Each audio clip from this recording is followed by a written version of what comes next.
Hey, it's Megan from the Neuro Studio, and I've got another tip to help you improve your knee hyperextension using a visual-based cue with a laser. Now, you might have seen me before have this laser on my head, but now I have it wrapped around my leg right above my knee.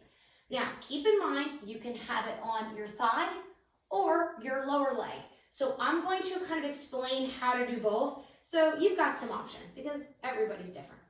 Now, when you hyperextend your knee, the laser is clearly going to move. So when we bend and extend it, right? So what I always tell my clients, I want them to get in a comfortable stance. Now, if you are a knee hyperextender, you know what I mean, and there is no right or wrong here.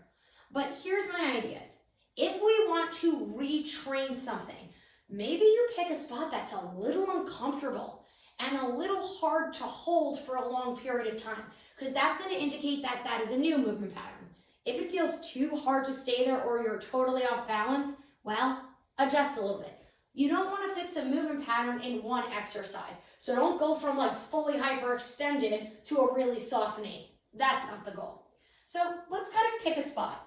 Let's everybody hyperextend their knee and then come out of the hyperextension only as much as you can kind of stand there and not fall over. Now, what you need to do on your wall is then make sure you can see the laser. Now, the laser's kind of down and in front of me. You can't really see it, but that's okay. So now, what I'm going to do is I'm just going to bend my knee. So if I just do a squat, the laser pointer is going to go up because it's on my thigh.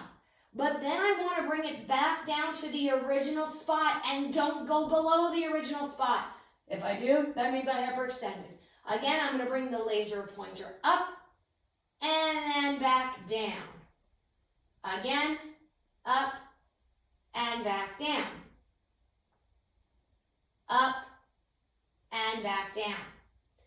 Now, some of you might be trying this and be like, my laser pointer is going a little on an angle. That is okay, because when we squat, there's going to be little movements and rotation from your hip and a little from your knee. Here's what I want you to do. I want each rep to take the same angle, because if you want a new movement pattern, we've got to be able to replicate that. So if it's like a million different patterns, well, we're not going to get neuroplasticity. So whatever you do kind of on the first rep, see if you can bring that laser pointer up and down at that same angle. Okay? So that's if it's on the thigh. Now, I could also maybe just do a single leg, like bend the knee, lift the heel. And again, my laser pointer will move up. And I want you to think we're focusing on the bringing it down and not going past the spot. Because when people do push-up, let me turn this way, we tend to hyperextend the knee so the knee is back in order to get the heel down. So what if you don't let the laser pointer go down too low and try to get that heel down? Okay, that was a lot more work than it looked. So let me get my laser established so I know where I'm at. I'm gonna bend it and try to bring it back down, making sure my heel is down before the laser pointer gets to its destination. I kind of like that cue the best. Getting that heel down before, hold on, rewind the tape back. Get the heel down and the laser pointer at its destination at the same time. Might be a little bit of a pipe dream, but what I don't want is laser down and then the heel goes. All right? Give this a try.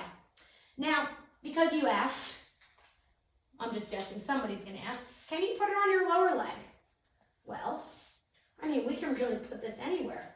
And what the laser pointer is doing is giving a visual representation of where, whatever the laser pointer is, wherever is it in space. So if you've got like EDS or hypermobility issues, feeling and stretch and muscle sensation and fascial sensation might not be a good narrator. I call it an unreliable narrator. So a visual is going to be more accurate. And I always love when clients are like, that's not where my leg is. I'm like, yeah, it is. The laser doesn't lie. So what you're going to do here is get it organized, and you're going to have to angle it up a little bit higher so you can see it. Now, from here, the laser is going to go down and back up to the target. So when it's on the thigh, the laser is going to go up and back down.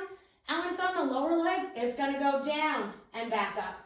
But same rules apply. We want to establish our target first. Then go to Staples, get those little red dots, throw a dot on your wall. This way you know where you're going. You're going to bend, bring that laser pointer down, and right back up to your target, and right back down, and right back up, taking the same vector each time. Again, you can also go with your push-off, bending the knee, lift the heel. But again, the laser pointer is going to go down and back to the spot. So again, we want to make sure that that knee is straight and that heel is down, meaning the laser pointer is at its destination and the heel is down at the same time. All right? Now, this is a little bit of a different way of thinking of things, but guys, don't overcomplicate it.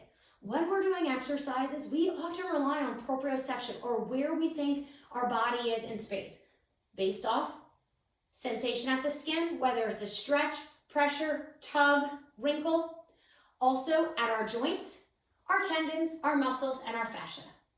As someone who's been in this industry for over 24 years, most of our proprioception is an unreliable narrator, and that's talking people without hypermobility, EDS, or any condition where you have lack of sensation. So rather than trying to force your brain to take in sensory information when it's getting none, if we give the brain other information about where that limb is in space, we can not only find a new movement pattern, but we're able to replicate that same movement pattern. How do we know how we're replicating it? Well, we're watching the laser move. We want it to move the same path. The more repetition we can do, the stronger that movement pattern will be. And eventually, your PTs, OTs, Pilates teachers, or whoever is yelling at you to stop hyperextending your knee, maybe it will happen. Just one more thought before I let you go and hit that follow button. You're hyperextending your knees for a reason. It isn't just weakness. It isn't just a knee problem. The rest of the body contributes. The sensory input to the body matters. So if somebody's telling you to stop hyperextending your knees, you have my permission to say, I prefer to add, not subtract. Give my brain something else, and I won't hyperextend my knee. If you don't hyperextend your knee, that might be your only movement pattern. So what are your choices? To do nothing? So challenge your teachers, challenge myself, throw some comments, let me know if this helped. Give the Neuro Studio a follow, and I'll see you guys in the next video.